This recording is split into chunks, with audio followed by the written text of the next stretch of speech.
Hello, good people, and welcome to Hillbilly Cat History, where we explore the times, events, and people surrounding Elvis Presley. Thank you for choosing this video.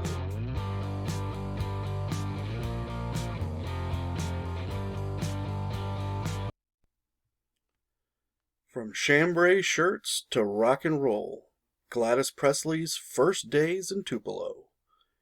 When Gladys Presley first stepped off the bus into the hum of downtown Tupelo, she was just looking for a job. What she found instead was a foothold, a rare, stable income in the depths of the Great Depression, and a glimpse of a life she'd never dared to imagine. In the roar of sewing machines and the rhythm of factory work, Gladys began to feel something unexpected, a sense of possibility. In 1932, the United States of America and the entire world were suffering through the Great Depression. Unemployment was rampant. Destitute families were roaming the country, seeking paying work and not finding any. Considering this time period and the challenges faced by all Americans, Gladys was in excellent financial shape with a secure job and weekly pay. Earning nearly what her father had once made to support the entire family, $520 a year, or $12,000 in 2024 money, Gladys finally had a bright future ahead of her.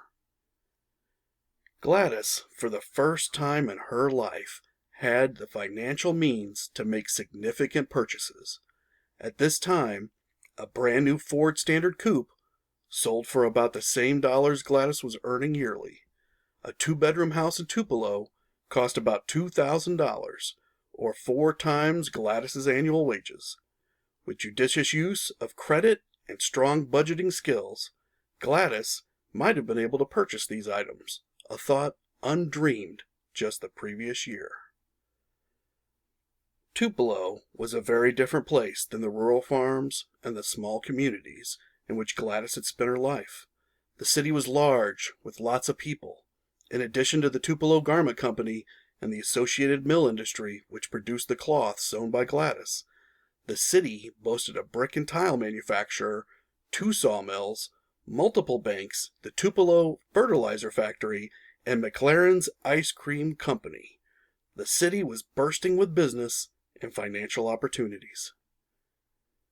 Gladys's workday was hard, long, monotonous, and noisy, with hundreds of sewing machines operating in a single gigantic room on the second floor of the Tupelo Garment Factory. Capitalizing upon her years of sewing experience and her hands-on work with Vera Turner's sewing machine, Gladys was performing as well as experienced personnel within her first week. The Tupelo Garment Company was famous nationwide for producing excellent men's work shirts from a heavy-duty chambray cloth woven by the Tupelo cotton mills. Gladys most likely helped to construct these shirts as part of an assembly line.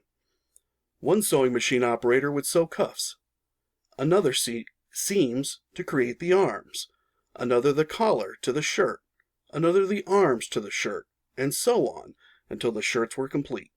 Considered an excellent value for the price, Tupelo fancy chambray men's work shirts were in great demand and sold by nationwide realtors like Sears, Roebuck and Company. A likable young woman who enjoyed talking with others, Gladys quickly made new friends, just as she had at the Union Grove Church of God and Prophecy. From her new friends, Gladys learned of their love for the city of Tupelo, and she began to consider if Tupelo was the right place for her to live, near the career which was her future. Some of Gladys's new friends lived in the Mill Village, an area in Tupelo in which the Tupelo Cotton Mills and Tupelo Garment Company built houses which they provided to mill and factory employees to live with their families. Most of these individuals had previously been sharecroppers who believed the mill and factory provided them with a better financial opportunity, very similar to Gladys herself.